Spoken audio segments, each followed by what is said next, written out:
హల్లెలూయా. దేవుని నామానికి స్తోత్రాలు. ఈ యొక్క రాత్రి కాల సమయంలో కుటుంబ ఆశీర్వాద ప్రార్థనకి కూడి వచ్చిన మీ అందరికీ నిండుగా హృదయపూర్వకమైనటువంటి వందనాలు, దేవునికి స్తోత్రాలు. ఈ యొక్క రాత్రి కాల సమయంలో శుక్రవారం అనేది ప్రభు చెప్పిన మాట ఏమిటి? అమ్మలారా, నా కోసం మీరు వేడవద్దు, మీ కోసం, మీ పిల్లల కోసం, మీ భార్యల కోసం, మీ భర్తల కోసం ఏడవండి. నా రాక, నా సమయం, నా పరిచర్య ముగించబడింది అని ప్రభు ఆ దినాలలో ప్రజలతో చెప్పినటువంటి మాట. ఆ మాటల్లోనే ఒక మాట ఏమని ఉందంటే, మీకు చెప్తూ వస్తున్నాను ప్రతి సందేశంలో కొన్ని మాటలు. ఏమని ఉందంటే, ఆ రక్తము మా మీద, మా పిల్లల మీద ఉండిదిలే. యేసుక్రీస్తును సిలువ వేసి పరబ్బాన్ని విడుదల చేయి. అలాగనే ఒక మంచి ప్రార్థనా పరులైనటువంటి తల్లి, ఎవరు? ఒక మంచి ప్రార్థనా పరులైనటువంటి తల్లి.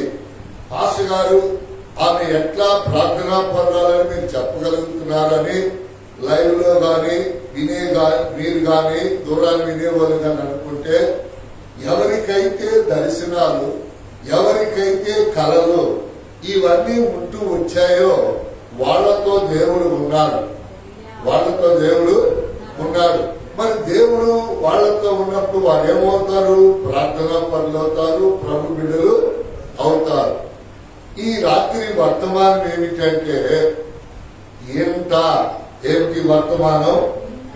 ఇంట అంటే ఇంటిలో, ఇంటిలో, ఇంట అంటే ఇంటిలో ఒక ఇల్లును గురించి, ఆ ఇళ్లలో జరిగే 3 సంగతుల గురించి ఈ రాత్రి మనం జాగ్రత్తగా ధ్యానం చేద్దాం. ఈ ఇళ్లలో ప్రియులారా, మరి దేవుని యొక్క లేఖనాలను బట్టి ప్రసంగం ఏమిటి? ఇంటిలో జరిగేటటువంటి విషయాలు, ఇంటిలో జరిగేటటువంటి కార్యాలు. ప్రియులారా, కొంతమంది ఈ దినాలలో ఆ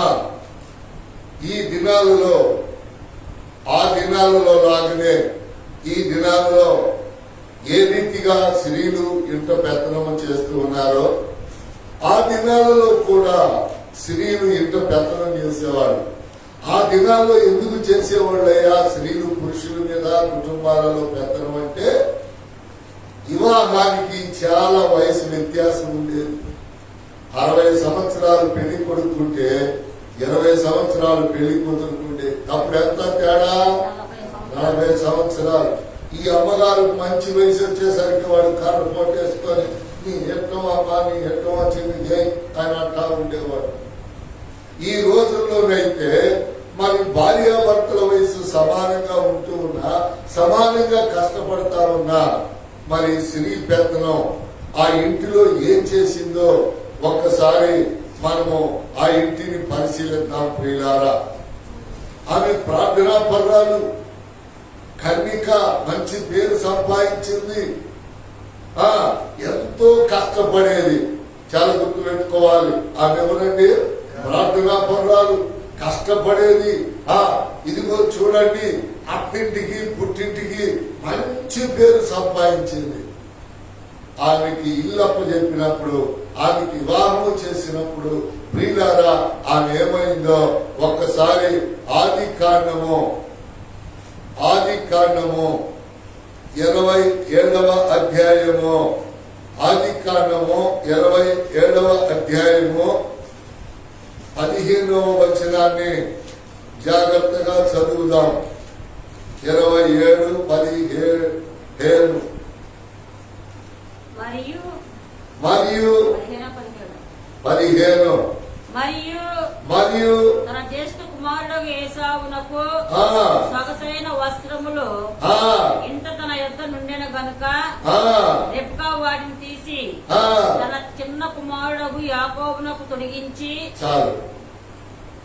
నీకు ఆ సంగతి తెలిసిపోయింది. ఈమెవరు? ఇస్సాకు భార్య. ఏం పేరేంటంట? రెబెకా. ఈమెకి ఇంకా ముందల అధ్యాయం వెళ్తే పేరు ప్రఖ్యాతులు ఉన్నాయి. మంచి ప్రార్థనా పదాలు అని, భర్తకు లోబడిన మనిషి అని, సేవకులను ప్రేమించే మనిషి అని ఎన్ని బిరుదులు ఉన్నాయో ఇంకా ముందల అధ్యాయంలో మనం చూస్తే. కానీ కుటుంబాన్ని కట్టి దేవుడు వివాహం చేసి బిడ్డలు ఇచ్చినప్పుడు ఇద్దరు కుమారుల విషయంలో ఆమె తప్పులు చేస్తూ ప్రారంభించారు. ఏం చేస్తా ఉంది చెప్పాలి. నేను చెప్తేనే కథలు మీకు గుర్తుంటాయి బైబిల్లో. ప్రభు ఎప్పుడు వస్తారో తెలియదు. కథలు వాక్యాలు మీకు గుర్తు లేకపోతే అక్కడ పోయి మీరు చేసేదేమో యొక్క మార్గాన్ని చేస్తారు. ఎందుకంటే ప్రియులారా, ఆమె మీకు తెలుసు, ఆమె కడవతో ఒంటెలకు నీరు పోసిందని, సేవకుడికి మంచిలు పోసిందని, ఇంటికి తీసుకెళ్ళిందని సేవకుడిని, ఇవన్నీ ఎన్నో మంచి విషయాలు. కానీ ఇక్కడ ఈ 10వ వచనం నుంచి ఇక్కడ ఒక కథ జరిగింది. అదేమిటంటే ఇస్సాకు వృద్ధుడయ్యాడు. ఏట మాంసం తినాలనిపించింది. పెద్ద కొడుకు చెప్పాడు. ఎవరికి చెప్పాడు? పెద్ద కొడుకు చెప్పాడు, అయ్యా ఇంట్లో ఉన్నటువంటి నా కుమారుడా, నాకు వేట మాంసం తినాలని ఉంది, తీసుకురా. ఇక నేను సరిపోతానేమో, తిన్న తర్వాత నిన్ను దీవిస్తానంది. ఎవరున్నారు ఆ మాట? పెద్ద కొడుకుతో చెప్తాం, తల్లి రెబెకా. నాకు చిన్న కొడుకు అంటే ఇష్టం, నువ్వు పెద్ద కొడుకు దీవిస్తే నా కొడుకు ఏమైపోవాలి అని చెప్పి అప్పటికప్పుడే మనసు మార్చుకుని ఏం చేసింది? అరే ఇట్లా అని యాకోబుని పిలిచి, ఇదిగో ఆ మందులోకి వెళ్ళి, ఇక్కడ రాయబడుతుంది చూడండి 10వ వచనంలో, ఆ మందులోకి వెళ్ళి శ్రేష్టమైన బలిసిని 2 తీసుకురా, కూరని పెడతాను, మీ నాన్నకి ఇద్దు అని చెప్పి తల్లి ప్రార్థనా పదాలు ఏం చేయటం ప్రారంభించిందండి? వాసనాలు తప్పులు చేయటం ప్రారంభించింది. పిల్లల కాక తప్పులు ఏమవుతాయి? కనబడుతున్నాయి క్లియర్ గా. చూడండి, ఎప్పుడైతే ఈమె ఇలా చెప్తా ఉందో యాకోబు అంటానే ఉన్నాడు, అమ్మా మరి అది పెద్దోడికి కదా దీవిస్తానంటుంది, మాకు తగాదు పెడతావు ఎందుకమ్మా ఇద్దరు అన్నదమ్ములకి?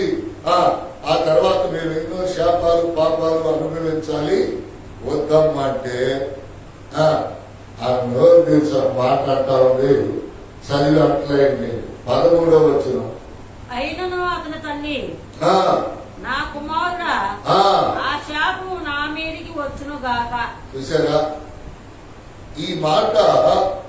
యేసు ప్రభు వారు శిలువకు అప్పగించబడేటప్పుడు యూదులు పలికినటువంటి మాట, ఇదిగో మా పిల్లల మీదకి మా మీదకి ఆ రక్తము వచ్చును గాక.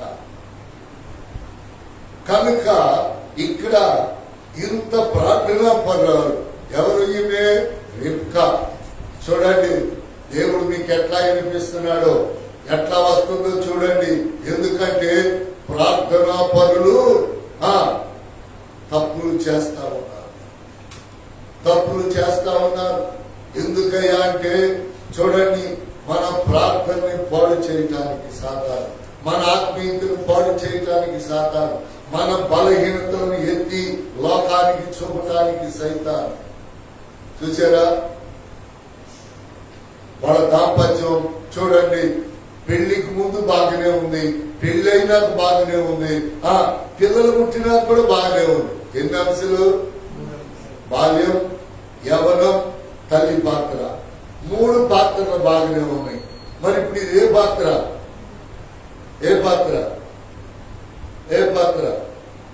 అత్త కాబోతా ఉంది. దేవునికి స్తోత్రం. అలాంటి పరిస్థితుల్లో నువ్వేమో పెద్ద కొడుకును ప్రేమించుకో, నేను చిన్న కొడుకును ప్రేమిస్తానన్నట్లుగా ఈమె మనసులో తలంచినప్పుడు యాకోబు చెప్తున్నాడు, అమ్మా నేను శాపమైపోతానేమో, నేను ఇదిగో ఇలా అయిపోతానేమో అని మీరు ఒకసారి 10వ వచనం నుంచి చదవండి. నీ తండ్రి మృతి నొందక ముందు ఆ. అతడు వాటిని తిని నిన్ను ఆశీర్వదించినట్లు ఆ. నీవు వాటిని ఆ. నీ తండ్రి ఎద్దుకు తీసుకుని పోవాలని నేను. ఆ. అందుకు యాకోబు ఆ. నా సహోదరుడైన ఏశావు ఆ. కోపము గలవాడు, ఆ. నేను నన్నని వాడిని కదా. ఆ. ఒకవేళ నా తండ్రి నన్ను తడివి చూచుచూను ఆ. అప్పుడు నేను ఆ. అతని దృష్టికి వంచకుడుగా తోచిన చూసారా ఎడల చెప్తున్నాడు లేదా? నేను చెప్పిన మాటలో నా తండ్రి దృష్టికి నేను చెడ్డవాడిని అయిపోతాను, నా సహోదరుడి దృష్టికి నేను చెడ్డవాడిని అయిపోతాను, నేను నా తండ్రి దృష్టికి ఇట్లా అయిపోతాను. నేను అతని దృష్టికి ఆ. వంచకుడుగా తోచిన ఎడల ఆ. నా మీదికి శాపమే గాని ఆ. ఆశీర్వాదం తెచ్చుకొనని చెప్పాను. చూసారా తల్లి చెప్పాల్సినటువంటి మాటలు కుమారుడు చెప్తున్నాడు తల్లికి. ఏ తల్లి? మంచి ప్రార్థనా పరురాలు, మంచి ప్రార్థనా పరురాలు, దేవుడితో నడిచినటువంటి ఆమె, మంచి భార్యగా, మంచి కన్యకగా, యవనస్తురాలుగా ప్రార్థనలు ప్రభు సన్నిధిలో పేరు ప్రఖ్యాతులు గాంచినటువంటి ఆమె పిల్లలు పుట్టి పెద్దవాళ్ళు అయ్యేసరికి ఏం చేస్తుందండి? ఏం చేస్తుంది? చూడండి, తప్పులు చేయటం ప్రారంభించింది. ఎవరు? తల్లి. పిల్లలు చెప్పినా తల్లి లోపడతలేదు. పిల్లలు చెప్పిన ఏం చెప్పలేదు, తల్లి లోపడతలేదు. ఎందుకు తల్లి లోపడటలేదు అనేది మనం గమనిస్తే ఈ ప్రార్థనా పర్వాల్లో అతిశయ గర్వం వచ్చేసింది. ఏమొచ్చింది? ఏమిటి? నీది నాది, ఈడు నీ కొడుకు, ఈడు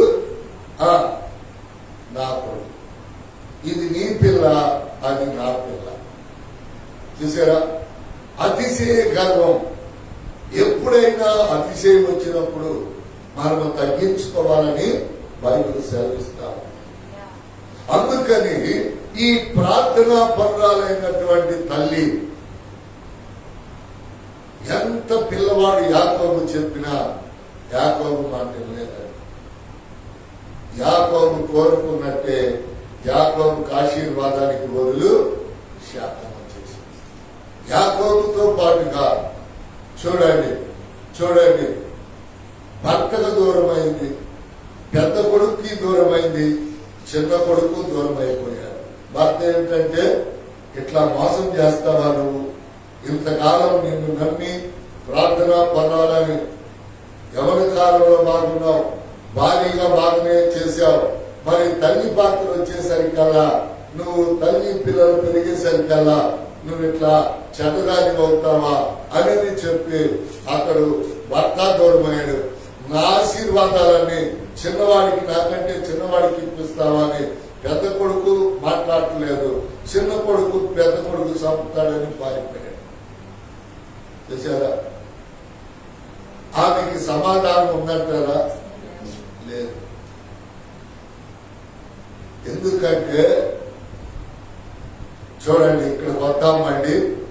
యోహాను రాసినటువంటి సువార్త 16:33 చదువుగా. మన ఇళ్లలో మనతో ఉండాల్సింది సమాధానం. మనకి పిల్లల మీద, కుటుంబాల మీద, లోకాశల మీద జయము కావాలి. చదవండి. నా యందు మీకు సమాధానము కలుగునట్లు ఈ మాటలు మీతో చెప్పుచున్నాను. లోకములో మీకు శ్రమ కలుగును, ఆయనను ధైర్యము తెచ్చుకొనుడి. నేను లోకమును జయించి ఉన్నానని. చూసారా?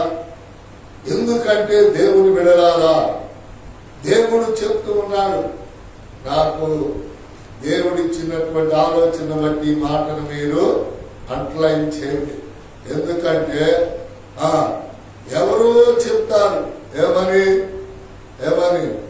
ఆడకపోతే ఇల్లు వచ్చింది, ఎడకపోతే బండి వచ్చింది, ఆడకపోతే పిల్లలు పడతారు, ఎడకపోతే అని. కానీ ఒక్కటే ఒకటి, దేవునితో మనకి సమాధానం ఉందా లేదా? అది ఎవరితో మనకి సమాధానం? దేవునితో. చూడండి అక్కడ ఏమంటున్నాడో ఒక మాటను మనం జాగ్రత్తగా పరిశీలన చేద్దాం. ఏమంటున్నాడు? నా యందు మీకు సమాధానము కలుగునట్లు. ఎవరితోనంట? నా యందు మీకు. చూడండి, భర్త ఉన్నా లేకపోయినా, భార్య ఉన్నా లేకపోయినా, పిల్లలున్నా లేకపోయినా, దేవునితో మనకు సమాధానం కనుక ఉంటే, చూసారా, భార్యతో, బిడ్డలతో, భర్తతో సమాధానము అనేది వేరే విషయం. కానీ ఇవన్నీ ఉన్నా లేకపోయినా మనల్ని సృష్టించిన సృష్టికర్తతో మనకి సమాధానం ఉంటే చాలండి. అప్పుడు మనం ఏమేమి చేస్తామో తెలుసా? శ్రమలని, నిందలని, అవమానాలని జయిస్తాం, ధైర్యాన్ని కలిగి ఉంటాం, సమాధానంగా మనం దేవునితో ఉంటాం. అందుకని నా యందు మీకు సమాధానము కలిగినట్లు ఈ మాటలు మీతో చెబుతున్నాను. లోకములో మీకు శ్రమ కలుగును. లోకములో ఏం కలిగిందంట? అసలు ఈ శ్రమ ఎక్కడ ప్రారంభమైంది? తల్లి గర్భములో ఉండగానే యాకోబుకి, ఏశావుకి ప్రారంభం. మోసే తల్లికి శ్రమ, కడుపులో ఉన్నటువంటి బిడ్డకు శ్రమ. ఇట్లా ప్రారంభ దినాలలోనే శ్రమ. చాలా మంది ఏమనుకుంటారు, అవన్నీ మీకు చెప్పిన కొన్ని మీకు అర్థం కావు. మీరేమనుకుంటారైతే పెళ్లి కాలకి అబ్బా పెళ్లి అయితే చాలు, ఇక అంతా సంతోషమే, సమాధానమే, ఆనందమే అనుకుంటారు. అసలు సిలువ పెళ్లి అయిన తర్వాతే స్టార్ట్ అయింది. ఎందుకండి పాస్టర్ గారు వివాహము సిలువ అంటే? వివాహము వాక్యానుసారమై ఉన్నప్పుడు మాత్రమే క్రైస్తవ వివాహంలో బాగా వాక్యం చెప్పాలి, బాగా పాటలు పాడాలి, బాగా దేవుడు సంతోషించేటట్లుగా పాటలు, ప్రార్థన, వాక్యం. మనవాళ్ళు ఏం చేస్తారండి? మనవాళ్ళు ఏం చేస్తారు? భోజనాలకు సమయం ఇచ్చి మాకు తెలియనటువంటి వాక్యం కాదు, ఒక వాక్యం చెప్పి తాలిబొట్టు కట్టించండి. పిల్లోళ్ళు ఎవరు అక్కడ ఎవరో ఒక తాగుబోతోడు ఉంటారు. పెళ్లి కూతురు తరఫున, పెళ్లి కొడుకు తరఫున తాగుబోతాడు వచ్చి వాడి దగ్గర వాచి కూడా ఉండదు, వాడి చేతికి. జాగ్రత్తగా వినాలి మీరు. వాచి కూడా ఉండదు. పాస్టర్ గారి దగ్గరికి వచ్చి పాస్టర్ గారి స్టేజీ మీద ఉంటే అల్లంత గోడంత దూరంలో ఉండి ఇచ్చేటండి టైం అవుతుంది. తీరాజు తాడి దగ్గర వాచి కూడా ఉండదు. ఎవరో డబ్బులు పెట్టి పోతే ముందేసుకొని ఇక పెళ్లి పెత్తనం అంతా నాదేనంటాడు. ఏమంటాడు? పెళ్లి పెత్తనం అంతా నాదేనంటాడు. వీళ్ళగా వివాహం, క్రైస్తవ వివాహం అనేది, ప్రధానం అనేది, నిశ్చితార్థం అనేది వాక్యము లేకుండా ఎలా ఘనమైంది, పరిశుద్ధమైంది? ఎలా అయిందండి? ఎలా అయింది? అవదు. అందుకని మంచి పాటలు ఉండాలి, మంచి వాక్యం ఉండాలి, మంచి పాటలు కూడా ఉండాలి. పాటలు, ప్రార్థన, వాక్యముతో వాళ్ళిద్దరిని అంతకు ముందు ఏమన్నా పాపాలు కలిగి ఉంటే వాటితో బాగా వాటిని సరిచేసి విలువైన ఘనమైన వివాహానికి భార్యాభర్తలుగా జతపరచాలి. చూసారా? ఇప్పుడు అందుకని చాలా వివాహాలు నిలబట్టలేదు. చాలా వివాహాలు ఏం చేయట్లేదు, నిలబట్టలేదు. ఎందుకని?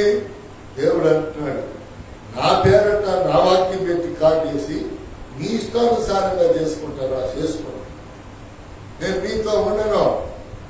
ఇక ఆయన మనతో లేడనుకోండి. ఆయన మనతో లేకపోతే ఒక మాట గుర్తుపెట్టుకోండి.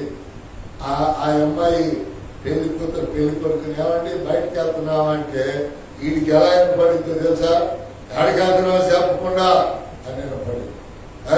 ఏది నువ్వు అంది, నేనేమన్నా స్టార్ట్ అయింది. ఏంటి అసమాధానం, యుద్ధం కాదు, అసమాధానం. ప్రియులారా, ఇలాగ కుటుంబాలలో ఎందుకు ఈ మాట చెప్తున్నారంటే, మనకి ఎవరున్నా లేకపోయినా జాగ్రత్తగానండి, అందరూ తల్లి గర్భములో నుంచే వచ్చారు. ఎవరు?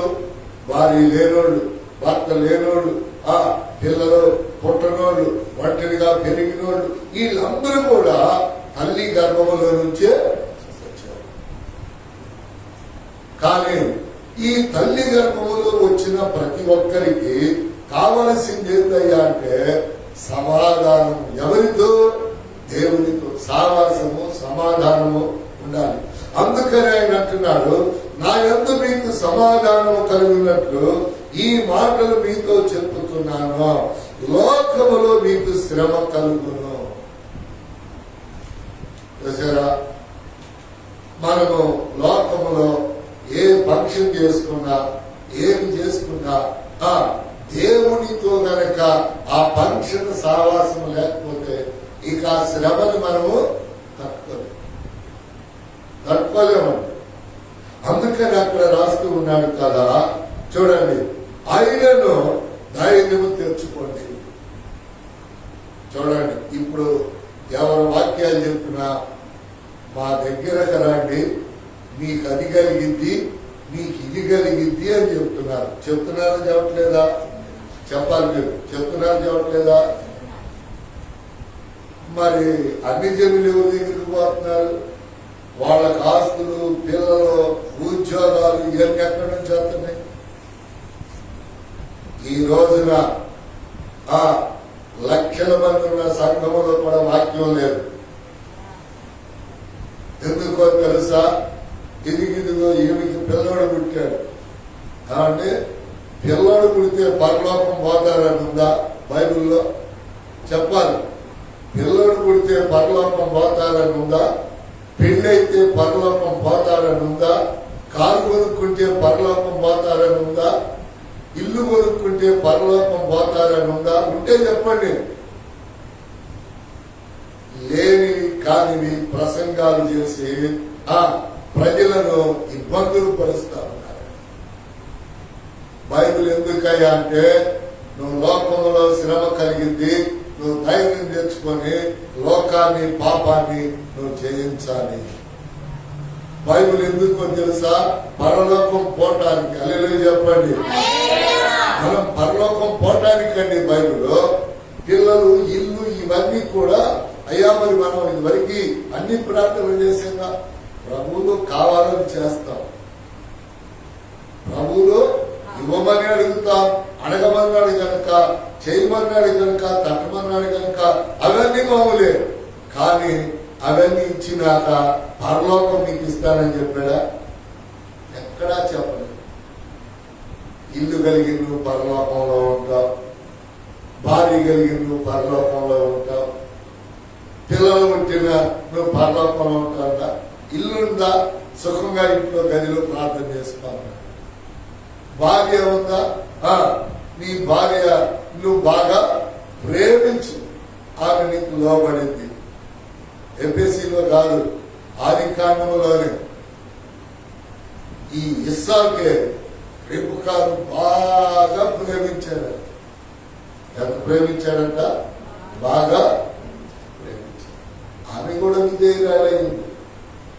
అందుకని ఇక్కడ దేవుని యొక్క వాక్యములో లోకమును జయించి ఉన్నారని. శ్రమ వచ్చింది, దేవునితో సమాధానం, దేవుడు మనతో ఉంటే శ్రమ వచ్చింది మనకు తెలియదు, పోయేది కూడా మనకి తెలియదు. ఒక్కటే గుర్తుపెట్టుకోండి, ఎంతైనా శ్రమైనా, కష్టమైన, బాధైనా బాప్తీసం పొందిన తర్వాత మనకు కలిగితే అవి ప్రభు కలిగినట్లే. ఆ ప్రభు మనతో ఉండి అవి వచ్చేది తెలియదు, అవి పోయేది కూడా తెలియదు. మనం చనిపోం. లోకస్తులైతే అధైర్యపడి, ధైర్యం లేక, ఆ శ్రమను తట్టుకోలేక ఏదో ఒకటి చేసుకున్నారు. అందుకని దైవ లేఖనాల్లో ఇక్కడ రాస్తూ ఉన్నటువంటి ఈ దివ్యమైన సంగతి ఏమిటయ్యా అంటే చూసారా, ఆశీర్వదించబడాల్సినటువంటి ఆ కుటుంబం ఏమైపోయింది? భర్త ద్వారా పెద్ద కుమారుడికి ఆశీర్వాదం వస్తే వాటిలో తమ్ముడు కొన్ని ఇస్తాడు, తల్లికి ఇస్తాడు. కుటుంబం తండ్రి ద్వారా ఆశీర్వదించబడాల్సిన ఆ ఇల్లు ప్రార్థనా పరులైనటువంటి తల్లి రేపుక అబద్ధాలు మోసాల వల్ల ఏమైపోయిందండి? శాపం. రండి ఆది కాండానికి రండి. మనకి ఇక్కడ అండర్లైన్ చేసుకున్నారుగా యోహాను రాసిన సువార్త. కనుక ఎవరైనా సరే మీకు సంతోషము సమాధానమే ఉండి ఇక్కడికి రండి అన్నారంటే పొరపాటున ఆ మాట నమ్మదు. యేసయ్యకు కలిగిన శ్రమలు మనకు కలుగుతాయి. వాటిల్లో విజయం ఇస్తాడు, ధైర్యం ఇస్తాడు బ్రతకటానికి. అతడు జయించాడు కనుక జయించేటటువంటి ధైర్యాన్ని దేవుడు మనకి ఇస్తాడు. చూసారా? ఇప్పుడు ఆ 27:13 ఏమంటుందని, ఆయనను అతని తల్లి నా కుమారుడా ఆ శాపము నా మీదికి వచ్చునుగా. చూసారా? ఎప్పుడు కూడా బాప్తిసం పొందిన మనం ఎవరైనా ఎక్కడైనా తగాదల్లో కానీ అనుకునే మాటల్లో కానీ ఆ శాపం ఏదో నాకే వచ్చిందిలే, ఆ బాధ ఏదో నాకే వచ్చిందిలే నీ నోటితో అన్నావా, అది నీకు వచ్చేసింది. అందుకే నేను ఎప్పుడు ఏం పదం వాడతానంటే దేవుడు చూసుకుంటాడు నీ సంగతి, దేవుడు చూసుకుంటాడు నీ సంగతి. అది శత్రువైనా మిత్రువైనా కుటుంబమైనా చూడండి, సంఘములోనైనా ఏదైనా సరే. చూసారా? చూడండి, దేవుని ఆత్మ మనలో పెరిగే కొద్దీ, దేవుడు మనతో మాట్లాడే కొద్దీ ఏది మనకి శ్రమానికి బాధని. చూసారా? ప్రారంభ దినాలలో ఒక మనిషి ప్రార్థనకు వచ్చే మనిషి రాకపోతే ఏం ఎటుపోయిందో ఏందో అని కలవరం దిగులు ఉండే. ఈ రోజున ఎవరు ఎటుపోతున్నా కలవరం లేదు, నాకు దిగులు లేదు. ఎందుకో చెప్పమంటారా? ఎందుకు? అప్పుడు నాకు చిన్న ఆత్మ ఈ మనుషులు రకరకాలుగా జీవించేవి నాకు తెలిసే కాదు.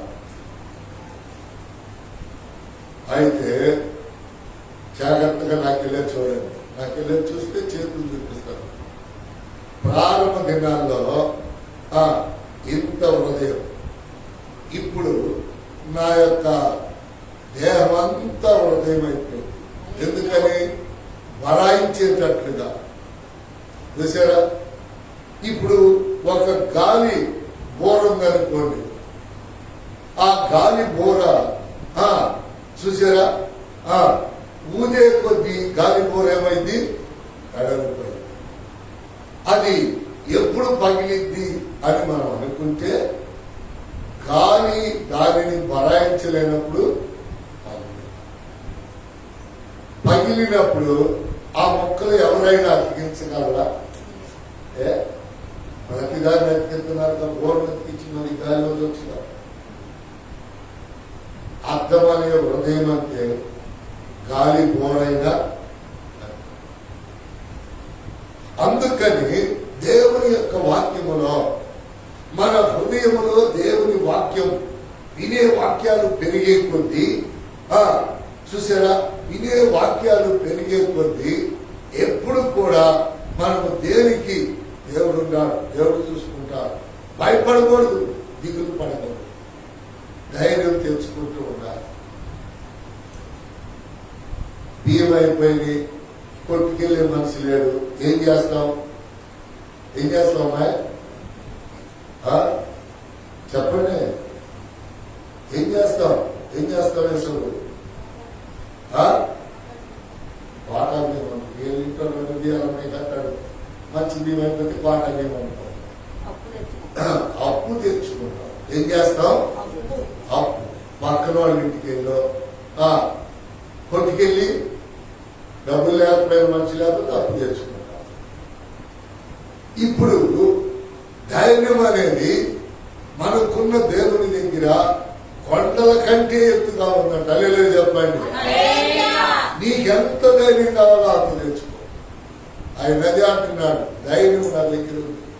నువ్వు లోకములో శ్రమల్ని, నిందల్ని, బాధల్ని, అవమానాలను భరించడానికి ధైర్యం నా దగ్గర. నువ్వు ఎంతైనా తెచ్చుకో. ఎక్కడి నుంచి? పరలోకము నుంచి, పై నుంచి నా దగ్గరకు రా, నేను నీకు అప్పిస్తాను. చూసారా? అందుకని భయపడవద్దు, దిగులు పడవద్దని 365 రోజులు 365 వాక్యాలు కాకుండా 370, 380 దాకా రోజుకు ఒక వాగ్దానం చేసుకున్నా ఇంకా మిగిలే ఉన్నాయంట బైబిల్. అందుకని ఇక్కడ ప్రియులారా అక్కడ ఇంకా కిందకు రాస్తూ ఉన్నాడు కదా,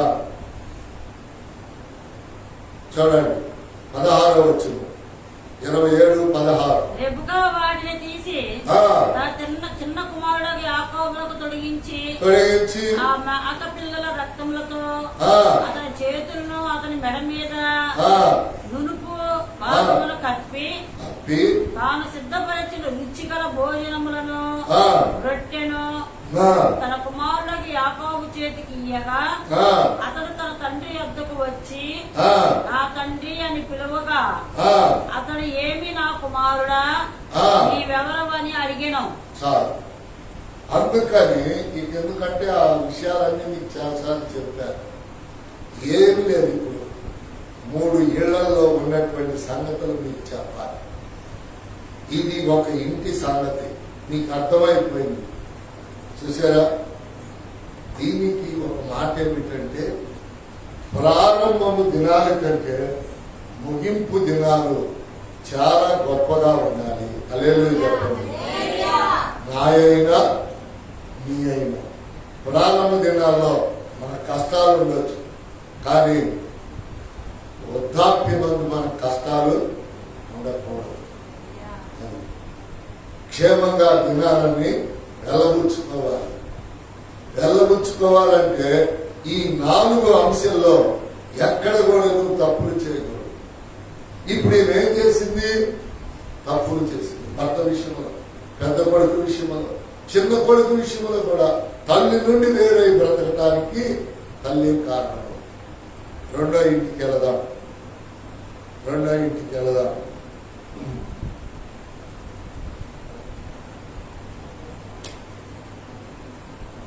లూకా రాసిన సువార్త 5:29. లూకా రాసిన సువార్త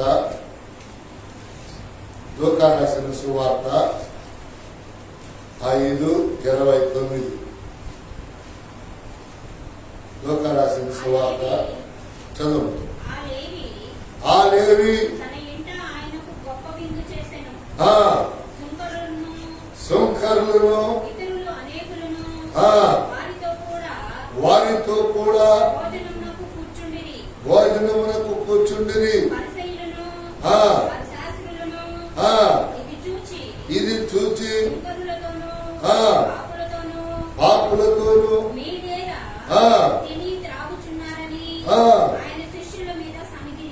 ఆయన శిష్యుల మీద ఏం చేశారంట? ఇక్కడ వాక్యాన్ని మనం జాగ్రత్తగా కనుక చదివితే చూడండి, ఇక్కడ పాపములు క్షమించటానికి యేసుక్రీస్తు వారు లోకానికి వచ్చి మనము లోకములో ఉన్నప్పుడు ఆయన పిలుస్తూ, అందరూ చాలా జాగ్రత్తగా ఈ విషయాలు, ఆయన మనం లోకములో ఉన్నప్పుడు మనల్ని పిలిచి నన్ను వెంబడించు, నా మందిరానికి రా, నా సేవకుడితో ఉండని చెప్పి ఆ తర్వాత మనం ఏం చేస్తామంటే నేను దేవుని బిడ్డగా మారానని కుటుంబ ప్రార్థన పెట్టుకుంటాం. హల్లెలూయా. చూసారా? గొప్ప విందు అని ఎందుకన్నాడంటే మీరు చెప్పండి, ఎప్పుడు చెప్పలేదు. గొప్ప విందు అని ఎలాగా అంటారు? చెప్పలేదు. ఎందుకంటే ఎప్పుడు చెప్పలే. గొప్ప విందు అంటే పేదోళ్ళు ఉండాలి, పిల్లలు ఉండాలి, ఎదవరాళ్ళు ఉండాలి, ఇంకా బెగ్గర్స్ ఉండాలి. దీనిని గొప్ప విందు అంటారు. చూసారా? ఇప్పుడు లోకం దృష్టిలో గొప్ప ఏంటంటే 10,000 మందికి పెట్టారా, 5,000 మందికి పెట్టారా, ఎవడాడు? ఏమిటది వాక్యములో ఉంటుంది అని అంటారు. చూడండి, గొప్ప విందు అంటే సంఘములు ఎవరు ఉంటారు? పేదవాళ్ళు ఉంటారు, ఎదవరాళ్ళు ఉంటారు, పిల్లలు ఉంటారు. నాతో వీళ్ళందరికీ విందు చేసేది ఎవరు? పిలువబడిన వారు. మీకు ఈ మాటకు అర్థం తెలియాలంటే మార్కు రాసిన సువార్త 2వ అధ్యాయం 15వ వాక్యాన్ని చదవండి. 13 నుంచి చదవమా. యేసు ప్రభువు ఏం చేస్తున్నాడు? మరలా నడిచిపోవచ్చుండగా జనులందరూ ఆయన యొద్దకు రాగా ఆయన వారికి బోధించెను. చూడండి, ఆయన మార్గములు, ఆయన సేవలు ఆయన వెళ్ళుచూ ఉండగా అమ్మా ఇదేంటి? దీనికి అర్థం చెప్పాలి మీరు. చెప్పండి ఉద్యోగస్తులు. కరెంటు బిల్లులు కట్టించుకునే ఆఫీస్ ఉండిద్దా? ఎంఆర్ఓ ఆఫీస్ ఉండిద్దా? కలెక్టర్ ఆఫీస్ ఉండిద్దా? సొంతం ట్యాక్స్ కట్టించుకునే వాడికి ఒక ఇల్లు, ఒక దిమ్ము ఉంటది. ఆ దిమ్ము కాడ కూర్చున్నాడు ఒక ఆయన. చదువు బండ మాట చదువు. ఆయన మార్గమును వెళ్ళొచ్చు. అండర్లైన్ చేసుకోండి. సుంకపు మెట్టు దగ్గర కూర్చున్నా. అది అల్ఫయి కుమారుడైన లేవీని చూసి, అబ్బాయి చూడు, అబ్బాయి అల్ఫై. అక్కడ ఎంతమంది లేవీలు ఉన్నారు చూసారా? ఎండాకాలం అప్పుడు జనం చెట్ల కింద కూర్చొని ఏమో నిన్నేద్దాం అనుకో, నన్న అనేసి ఇల్లు కాదా బాగుంది. అందుకే మనిషికి ఏముందండి? పేరు పేరు. అందుకని పేర్లు ఆ పేరు కలిగిన వాళ్ళు 5 ఉన్నారు అనుకో, వాళ్ళ మొగుడు పేరు, ఇంటి పేరు అటాచ్ చేసి పిలుస్తారు. ఇప్పుడు ఈ లేవీని యేసు ప్రభువు వారు అలాగే పిలుస్తా ఉన్నాడు. ఆ సుంకము ఏంటంటే అక్కడ ఎంతమంది ఉన్నారో తెలియదు, ఎంతమంది లేవీలు ఉన్నారో తెలియదు. అందుకని యేసు ప్రభువు వారు పిలుస్తున్నాడు, అల్పై కుమారుడైన లేవీ, నీవు వచ్చి నన్ను చేశారండి. ఏసై పిలిస్తే చూడండి, భర్తలైనా భార్యలైనా పిల్లలైనా మార్పు చెందాలి అంటే యేసయ్య కను దృష్టి వాళ్ళ మీద పడాలి. వాళ్ళు దేవుని మాట ఆలకించాలి. మీరు అనుకుంటున్నారు, నేను అనుకుంటున్నాను, ఎంతెంత ప్రార్థన చేసే వీళ్ళు మారలేదేంటి? మనం ఈ ప్రార్థన ఎప్పుడు చేయలేదు. ఏమని? నువ్వు ఒక్కసారి పిలువయ్యా వాళ్ళని, నువ్వు ఒక్కసారి వాళ్ళని చూడయ్యా, వాడు ఏడ పడుకుంటున్నాడు, వాడు ఏడ కూర్చుంటున్నాడు, వాడు ఏడ తిరుగుతున్నాడు. యేసయ్యా నువ్వు ఒక్కసారి వాడిని చూసి, ఇది వాగ్దానం ప్రార్థన అన్నమాట.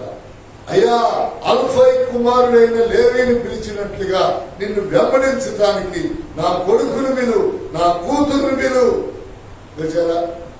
ఈ ప్రార్థన మనం ఎప్పుడు ఎంతమటికి చేయాలి. ఈ రోజున, ఈ శుక్రవారం నాడు, ఈ 2వ తారీఖు ఏది దేవుడు నేర్పుతున్నాడో, ఇంటిలో మారని పిల్లల గురించి, కుటుంబాలలో మారని యవనస్తుల గురించి ఈ ప్రార్థన చేయాలి. యేసయ్య మార్గంలో పోతానే ఉంటారు. అంటే ఎవరు? యేసయ్య మరి రావాలి ఎవరి కోసం? సేవకు.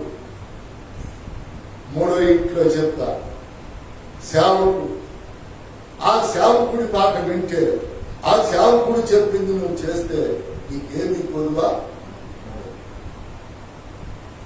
చదవండి, చదవండి, కింద చదువు. అల్పై కుమారుడైన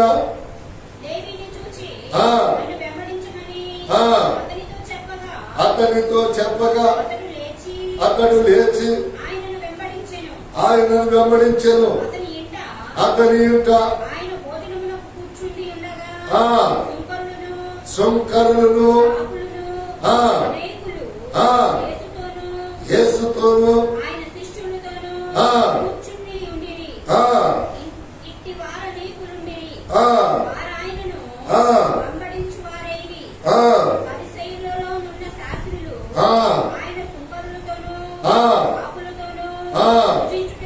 భుజించుట చూచి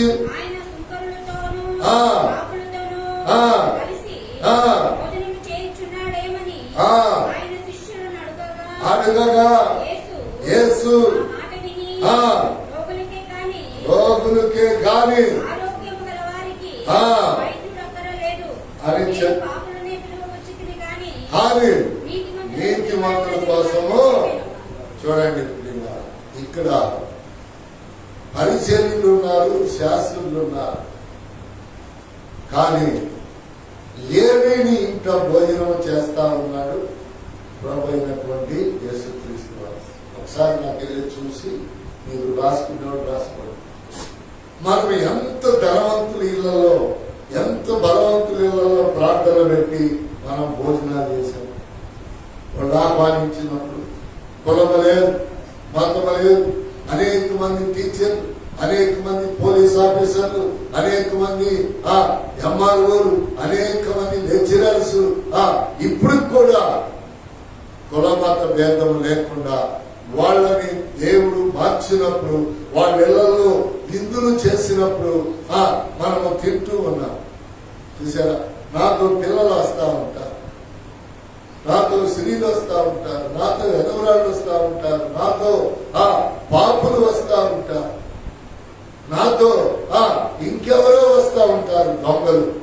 కానీ అక్కడ భోజనం ప్రాముఖ్యం కానీ ఎవరు అనేది ప్రాముఖ్యం. ఎందుకని అతడు మారాడు, దేవుడు పిలిచాడు, అతడు విందు చేసుకుంటా ఉన్నాడు. ఎవరి పేరిట? నజరేయుడైన యేసు నామములో. చూసారా, ఇప్పుడు లూకా రాసిన సువార్తకు వస్తే మీకు ఊరికి అర్థమైంది. ఎందుకంటే ఆ వాక్యం మీకు చూపిపోతే ఇది మీకు అర్థం కాదు. ఎవరయ్యా విందు చేసింది? పిలిచిన ఆయన, మారిన ఆయన. దేవునికి స్తోత్రం. మారిన వాళ్ళు విందులు చేస్తారు. ఎవరి పేరిట? యేసయ్య పేరిట.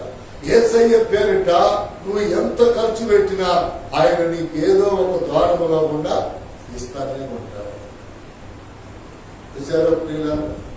నన్ను చాలా మంది అంటారు, కాబట్టి ఎకరం పొలం మీ మందిరం కట్టారంటగా, ఆ ఎకరం పొలంకి 2 కోట్లు వచ్చాయిగా. అంటే ఆ 2 కోట్లు ఎవరినైనా పర్వతానికి తీసుకెళ్తాయండి. నన్ను తీసుకెళ్తాయి ఆ 2 కోట్లు. నేను చచ్చినాక ఎవడు అనుభవిస్తాడు. ఇప్పుడైతే కొన్ని వేల మందిని, హల్లెలూయా చెప్పండి, కొన్ని వేల మందిని దేవుని రాజ్యానికి సిద్ధపరిచా. మీరు అనుకుంటున్నారు నేను బద్దరా పాస్ గారు, ఎవరు నమ్మి మారారు వాళ్ళు పోతారు, ఎవరు నమ్మి బాప్తిసం పొందారు వాళ్ళు పోతారు, ఎవరు నమ్మి ఇదిగో పరిశుద్ధాత్మను పొందారో 3వ ఇంట్లో చెప్తా, ఎవరు నమ్మి పరిశుద్ధాత్మని ఇదిగో పొందుతారు, ఇదిగో వాళ్ళు పోతారు. ఇక మిగతా వాళ్ళు ఎవరు కూడా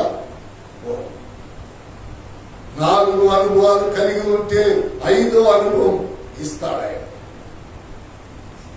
అర్థమైందా? అందుకని ఇక్కడ ఈ లూకా రాసినటువంటి సువార్తలు ప్రియులారా వాళ్ళు ఏం చేస్తున్నారండి?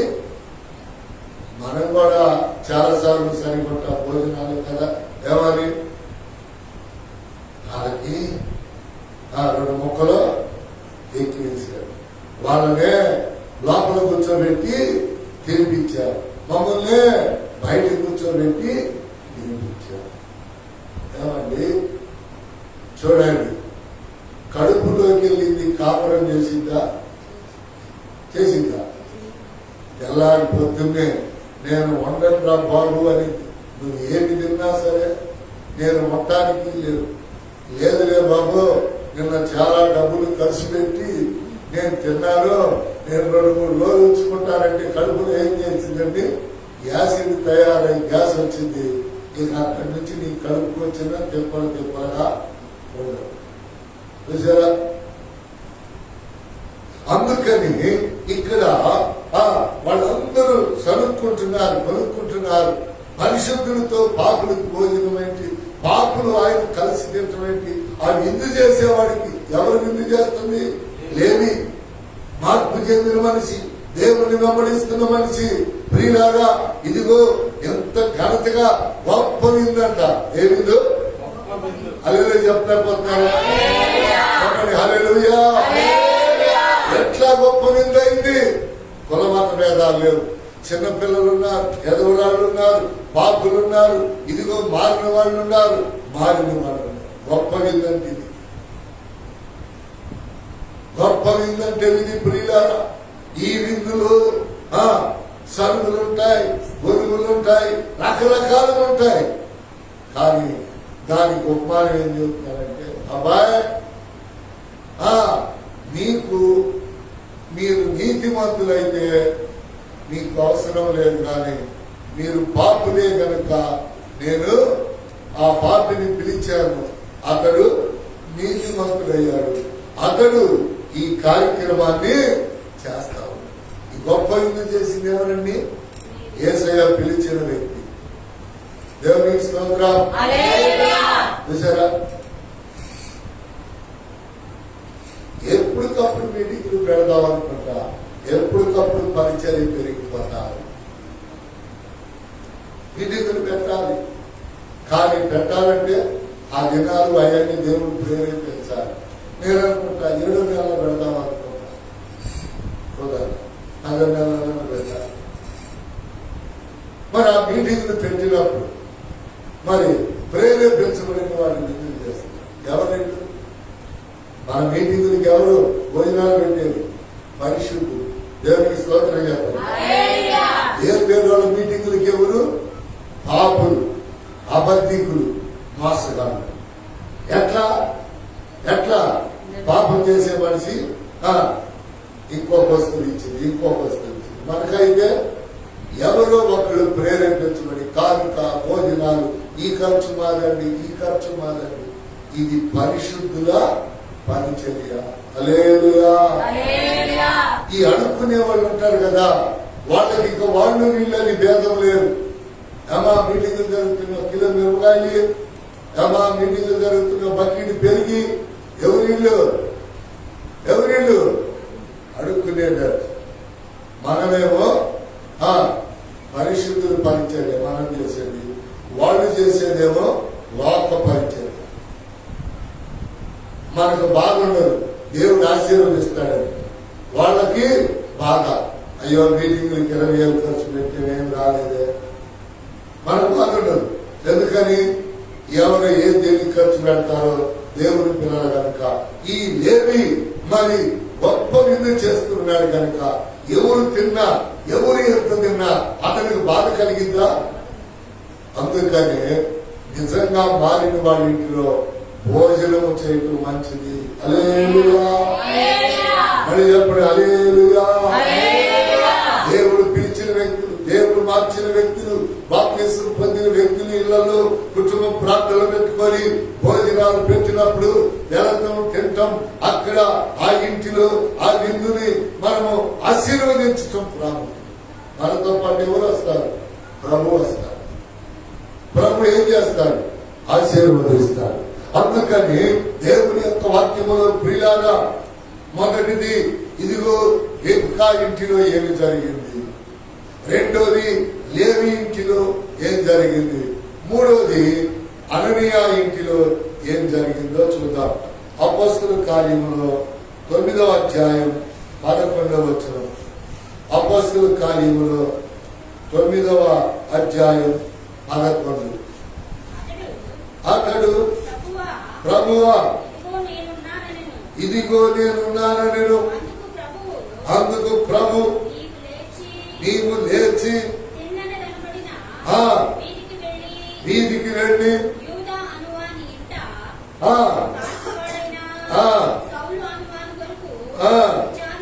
విచారించుము. అతడు అననీయాను మనుషుడు ఆ, లోపలికి వచ్చి లోపలికి వచ్చి తాను ఆ, దృష్టి పొందినట్లు ఆ. తల మీద చేతులుంచుట చూచి ఎక్కడంట తల మీద చేతులు ఉంచుట చూచి ఉన్నాడని చెప్పెను. ఆ, అందుకు అననీయ, ఆ. ప్రభువా ఈ మనుషుడు ఆ. యెరూషలేములో ఆ. ఈ పరిశుద్ధులకు నీ పరిశుద్ధులకు ఎంతో కీడు చేసి ఉన్నాడని ఆ. అతని గూర్చి ఆ. అనేకుల వలన ఆ. వింటిని. చూసారా 10వ వచనం వాడు చదువుదాం, తర్వాత వివరిస్తా. దమస్కులో అననీయ అను ఒక శిష్యుడు ఉండెను. ఆ, ప్రభువు దర్శనమందు ఆ, అననీయ అని ఆ. అతనిని పిలువగా ఆ. అతడు ఆ. ప్రభువా ఇదిగో నేనున్నానెను. ఆ, అందుకు ప్రభువు ఆ. నీవు లేచి ఆ. తిన్నని కనబడిన వీధికి వెళ్ళి ఆ. యూదా అనువాని ఇంట తార్సువాడైన సౌలు అనువాని కొరకు విచారించుము. ఇదిగో అతడు ప్రార్థన చేయుచున్నాడు. చదువు. అతడు ఆ. అననీయ అను ఒక మనుష్యుడు చాలు. చూడండి ఇక్కడ ఏమేమి సంభవిస్తున్నాయి చెప్పండి, చెప్పాలి. అననీయ అనేటటువంటి ఒక మనుషుడు ఉన్నాడు, అతనికి దర్శన వరము ఉంది. అతన్ని దేవుడు పిలుస్తున్నాడు. అననీయ ఏమంటున్నాడు? ప్రభువా నేనున్నా. చూసారా, దర్శనం అనేది దేవుని దాసులకి విశ్వాసులకి అందరికీ ఉండింది. ఎందుకు పిలిచాడో, ఎక్కడికి వెళ్ళమన్నాడో, ఏమి చేయమన్నాడో అది కూడా దేవుడు చెప్తాడు. ఇప్పుడు అననీయాకి దర్శనం వచ్చిందా రాలేదా? వచ్చింది. అననీయ ఏమంటున్నాడు? నేనున్నాను ప్రభు అంటే, నీవు లేచి కింద నిలబడిన వీధికి వెళ్ళి యోదాను వాని ఇంట తార్సువాడైన సౌలను వాని వారి కొరకు. అది ఎవరంట చెప్పాలి. ఇక్కడ 2-3 రకాలుగా రాసినాడు. ఈ సౌలు ఎక్కడంట? ఏ ఊరు అతను? ఇప్పుడే చెప్పారు, తార్సు. ఇక్కడ ఇప్పుడు ఇతను ఎక్కడి నుంచి ఎక్కడికి బయలుదేరాడంటే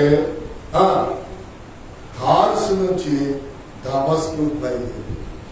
దమస్కులో ఎవరున్నారా అంటే దేవుని పిల్లలు. చూసారా, ఇప్పుడు వాళ్ళని చంపడానికి బయలుదేరి.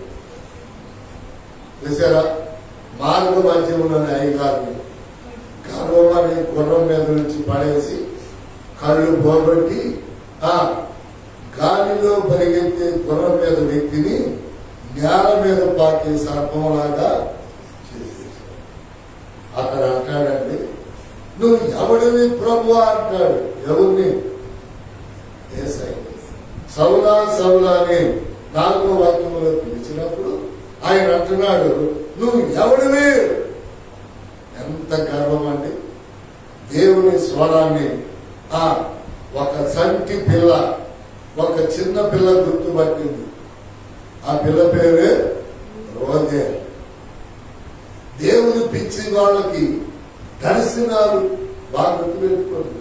నేనైనా నువ్వైనా వాక్యం పిచ్చి, పాటలు పిచ్చి, మందిరం పిచ్చి, సేవకుడు పిచ్చి మనకుంటే మనం ఖచ్చితంగా ఇక్కడ కన్ను మూసామంటే పరలోకములో కన్ను తెలుస్తాం. హల్లెలూయా. ఆ పిచ్చి కనుక మనకు లేకపోతే చాలా మంది ఏమంటారు, ఆడవాళ్ళు ఏమంటారు చెప్పాలి, ఆడికి అది కనపడకపోతే పిచ్చి, దీనికి ఇది కనపడకపోతే పిచ్చి. మరి దేవుని బిడ్డలకు ఎవరు పిచ్చి ఉండాలి? పాటలు పిచ్చి, ప్రార్థన పిచ్చి, మందిరం పిచ్చి, యేసయ్య పిచ్చి. చూడండి, మందిరం పిచ్చి ఎలా ఉండిందో చెప్పనా? నేను సేవకి వెళ్ళిన తర్వాత ఒక సందర్భంలో ఒక 2-3 రోజులు మందిరం దగ్గర నుంచి వచ్చి ఇంటి దగ్గర పిచ్చెక్కిపోయిందండి. ఎందుకని? పాటలు వినపడతలా. అప్పుడు నా దగ్గర ఏమి పాటలు వినడానికి ఏమి, ఇక మరి ప్రార్థనలో ఎవరు కనపట్ల, ఎవరు పలకరి. అందుకని ఎవరు చెప్పబెట్టకుండా మందిరం కాడికి వెళ్ళి కాసేపు ప్రార్థన చేసుకోవచ్చు. నన్ను నడిపించింది ఎవరు? దేవుడు. మిమ్మల్ని నడిపించేది కూడా దేవుడే. అందుకని ఇక్కడ జరిగినటువంటి సంఘటన ఏమిటంటే, ఈ మూడో ఇంటిలో ఒక వ్యక్తిని దేవుడు గాలిలో ప్రయాణం గుర్రం మీద పరిగెత్తేటటువంటి వ్యక్తిని నేల మీద పాకే ప్రాములాగా చేసి ఒక ఇంట పెట్టాడు. ఒక ప్రవక్తని కలిసి పిలిచి నువ్వు ఫలానా వీధిలో ఫలానా వాళ్ళ ఇంట్లో ఉన్నారు, అతని దగ్గరికి వెళ్ళమని చెప్తూ ఆయన అంటున్నాడు, అయ్యా ఆయన పరిశుద్ధులను చంపేవాడు. నాకు తెలుసు కానీ అంటున్నా, నేను చాలా మంది మనోళ్ళు నేర్చుకున్నారు. వాళ్ళు ఎట్లా చెప్పండి, ఈళ్ళే చేసి ఇట్లా అనుకుంటున్నారండి. జనం చూసారా, ఇట్లా అనుకుంటున్నారండి. చూడండి మీరు ఏ ప్రార్థనకైనా వెళ్ళండి, ఎక్కడికైనా వెళ్ళండి, కానీ మీకు శాపం రాకుండా ఉండాలంటే ప్రభు సంస్కారం మీరు అంటుకోకూడదు. ఏ సంఘంలోనైనా ఎక్కడైనా అంటుకున్నారా మీకు శాపం వచ్చిందంటే రాసుకోండి. ఒక ఆడ మనిషి ఎంతమంది మగవాళ్ళతో మాట్లాడినా ఎక్కడికి వెళ్ళినా తప్పు లేదు. అతనితో పాపం చేస్తే ఇవాళ కాకపోతే రేపు తెలిసిపోయింది. దేవుని పాపం వాళ్ళకి వచ్చింది. మీరు ఏ ప్రార్థనకైనా వెళ్ళండి, ఎక్కడికైనా వెళ్ళండి. ఎందుకో తెలుసా, నాకు లేదు. చూడండి, మీకు ఇంత ద్రాక్షారసం, ఇంత రొట్టె నేను ఇచ్చేది, చిన్ని రొట్టె ముక్క మిమ్మలను బలపరుస్తూ స్వస్థపరుస్తూ వస్తుంది. సామెతల గ్రంథం 17 ప్రకారం. అందుకని వాళ్ళు మీరు ఎవరో తీసుకున్నారు, ఎవరో తిన్నారని మీరు ఎక్కడికన్నా వెళ్ళి పొరపాటున తిన్నారనుకో, శాపం వచ్చి కూర్చుంది. ఆ శాపం నేను ప్రార్థన చేస్తే పోదు. మరి ఎవరంటే, నీవు వాళ్ళలో చేయి వేయాలనుకున్నప్పుడు కనీసం 15-10 నిమిషాలు నువ్వు ప్రార్థన చేసుకోవాలి. ప్రభువా తినమంటావా, ఇది నీ శరీరమైనా నీ రక్తమైన. ఎందుకంటే మనకు ఒక క్రమం ఉంది, మనకు ఒక నియమం ఉంది, మనకు ఒక పోరాటం ఉంది. మనకేముంది? క్రమ, నియమం, పోరాటం. ఏం కలగటానికి? పరిశుద్ధత. చెప్పండి, ఏం కలగటానికి? పరిశుద్ధత కలగటానికి. ఈ పరిశుద్ధతని మనమే అపరిశుద్ధంగా చేసుకున్నాం అనుకో, దానికి చూసారా, నేను ఎవరికైనా కానుకిస్తారు కానీ పాస్టర్లకి గబక్కన నా కోసం ప్రార్థన చేయడం దగ్గరికి వెళ్ళి తాలేదు, తిట్టమైపోతాను, శాంతం అయిపోతాను. ఎందుకయ్యా అంటే ఇక్కడ చెప్తూ ఉన్నాడు. అమ్మ మళ్ళీ ఒకసారి చదువు 10వ వచనం నుంచి.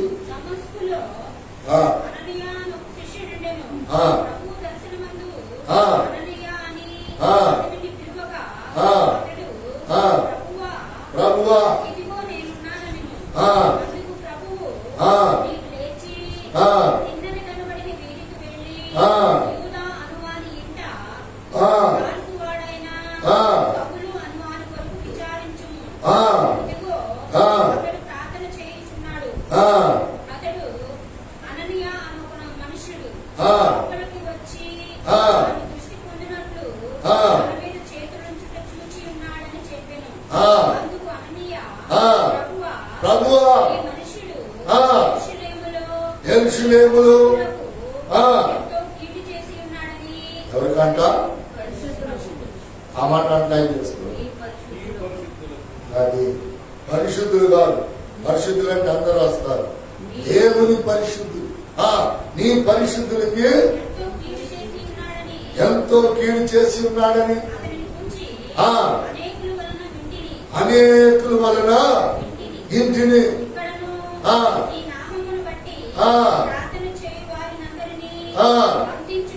ఆ, అతడు ఆ, ప్రధాన యాజకుల వలన ఆ, అధికారము పొంది ఉన్నాడని ఆ, ఉత్తరమిచ్చెను. ఆ. అందుకు ప్రభువు, అందుకు ప్రభు నీవు వెళ్ళుము, నీవు వెళ్ళుము, అన్యజనుల ఎదుటను అన్ని జనుల ఎదుటను రాజుల ఎదుటను ఆ. ఇశ్రాయేలీయుల ఎదుటను ఆ. నా నామము భరించుటకు నా నామము భవించుటకు ఇతడు ఆ. నేను ఏర్పరచుకునిన సాధనమై ఉన్నాడు. సాధనమై చాలు. చూసారా? అందుకని దేవుడు ఏం చేశారంటే రాళ్లతో కొట్టించారు. ఎవరిని? సౌలు. సౌలు అనబడిన సౌలప్పుడు ఈయన కొట్టాడు, పౌలప్పుడు వాళ్ళతో కొట్టించారు. చూసారా? చూసారా? చివరాఖరికి ప్రాణం తీశాడు ప్రభు. సువార్త చెప్పించుకున్నాడు, అనేకులను మార్చుకున్నాడు. ఎందుకో తెలుసా? ఏమి విత్తుతావో దానిని నువ్వు కోసుకుంటావు. చాలా మంది అంటారు, లోతైన నువ్వు రాసుకోండి, సౌలును పౌలుగా మార్చాడు. కానీ శివరాఖరికి తలకాయ నరికేశాడు. ఎవరు? ప్రభు. నా కొరకు ఇది సరిపోవాలి. ఎందుకని మళ్ళా ఏమొచ్చింది? నేను మనకు బాప్తీసం పొందకపోతేనా, నేను కనుక రొట్టె ద్రాక్షారసం తినకపోతేనా, నేను కనుక సంఘంలో అట్లా ఇట్లా కాకపోతేనా నిన్నేమి చేసేవాడు? నువ్వు దేన్ని కోరుకున్నావు? పాత మనసుని, పాత స్వభావాన్ని కోరుకుంటున్నావు.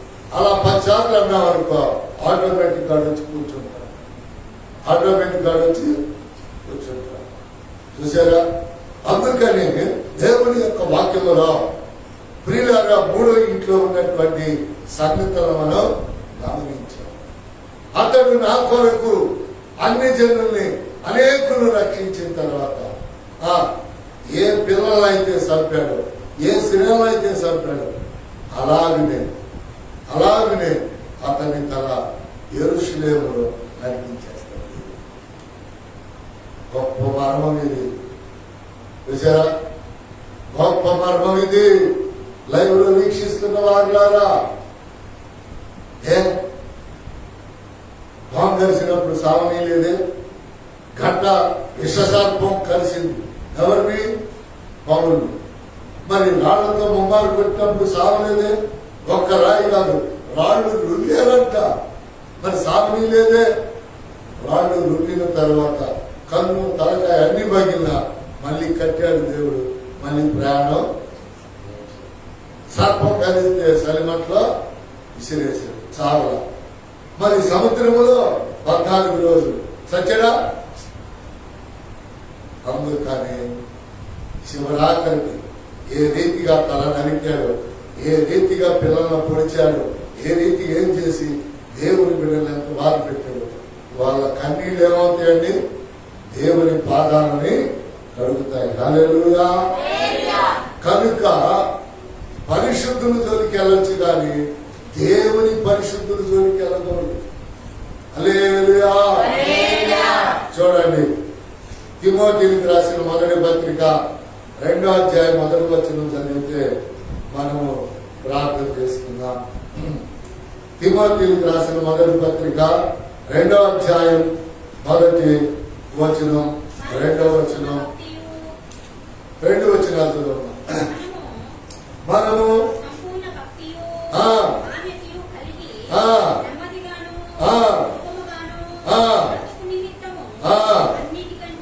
అన్నిటికంటే ముఖ్యముగా ఎవరంట?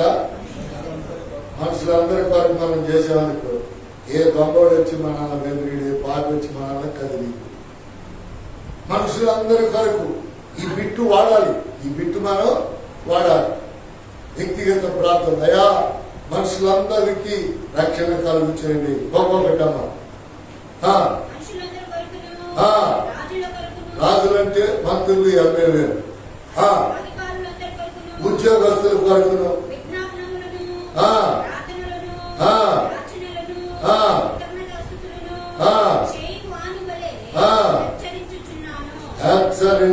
చెప్తున్నాను. ఏ భక్తి అంట? ఏ భక్తి?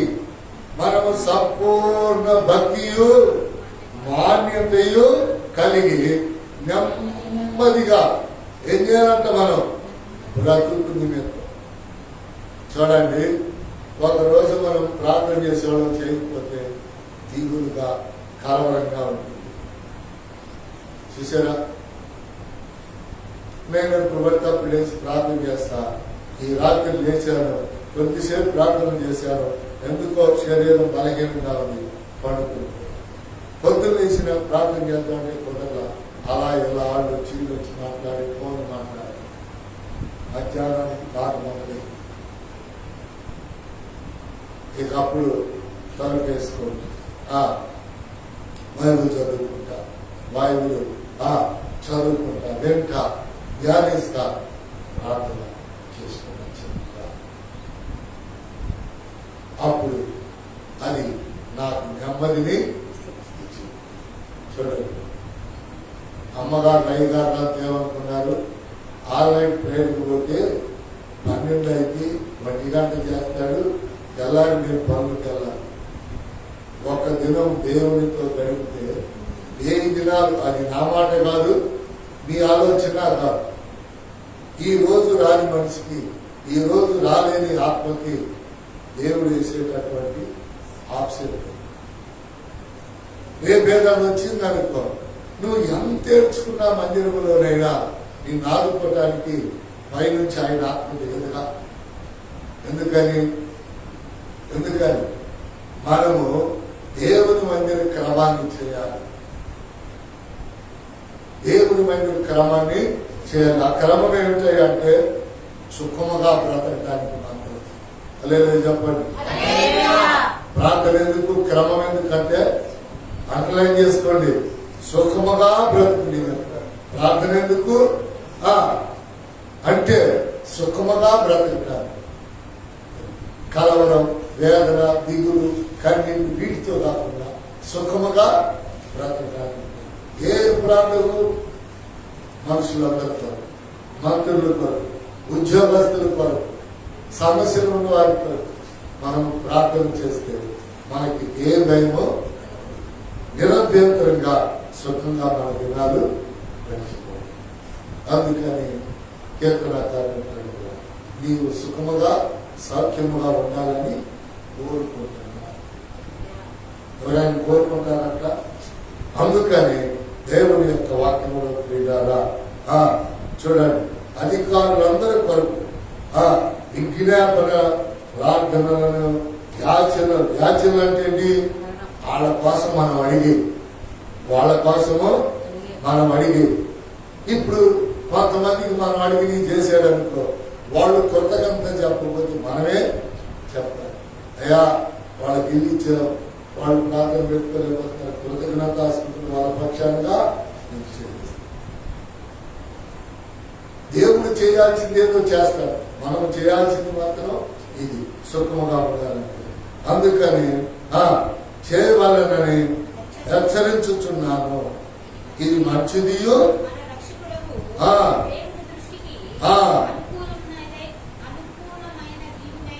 ఉన్నది. అలేలే చెప్పండి.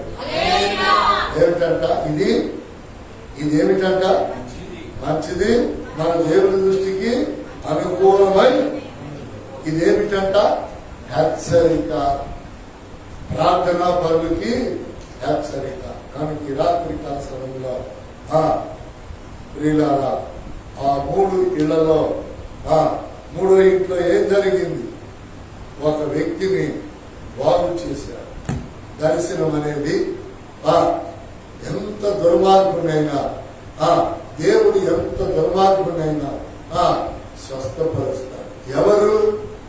పంపబడిన ప్రవక్త. దేవునికి స్తోత్రం చెప్పండి. అక్కడ ఒక విలువైన మాట ఉంది, దానిని మీకు తెలియపరుస్తున్నా. నీ ఇంటికి దర్శనము కలిగిన వ్యక్తి వస్తున్నాడంటే వద్దంటే దీవెన, వద్దంటే ఆశీర్వాదం. ఆ ఇంటిలో ఉన్న అతను చేయలేకపోయాడు. ఎవరినైతే పిలిచాడో, ఎవరికైతే దర్శనం ఇచ్చాడో, ఎవరినైతే పంపాడో ఆ వ్యక్తి అతని కళ్ళని బాగు చేశాడు. అమ్మా ముయ్యబాక అక్కడ చదువు ఒక మాట ఉంటుంది. అతడు ఆ ఇంటికి రావడం వలన ఆత్మ ఏదో ఉంటుందో చూడు. అపోస్తలుల కార్యం 9:11 తర్వాత వచ్చిందో అతడు రావడం వలన అతడు బాగుపడ్డాడు. దాని దగ్గర ఆత్మ కార్యం ఏదో ఉంటుంది. 9:11 తర్వాత 11 వచ్చింది. అక్కడే ఉంటుంది ఖచ్చితంగా ఆత్మ అనే మాట ఉంటుంది. అతని ఇంటికి వచ్చినప్పుడు కనబట్టలేదు మీకు.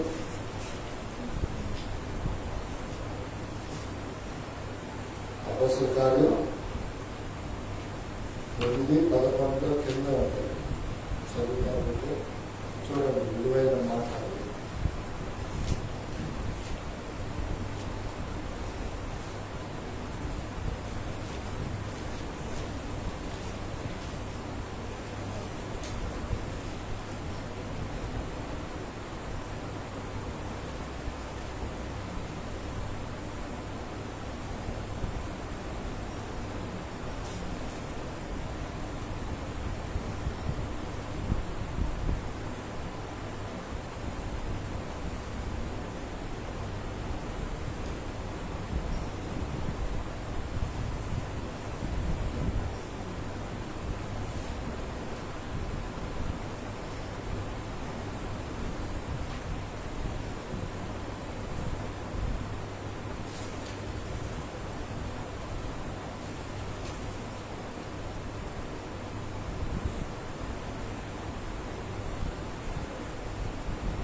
సౌలా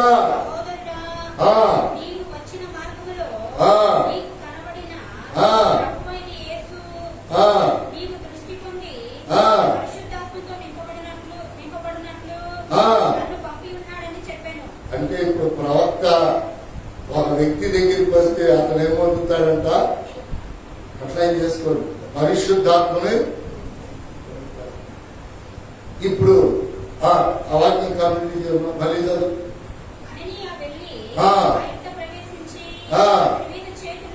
అతని మీద చేతు నుంచి సౌలా సహోదరుడా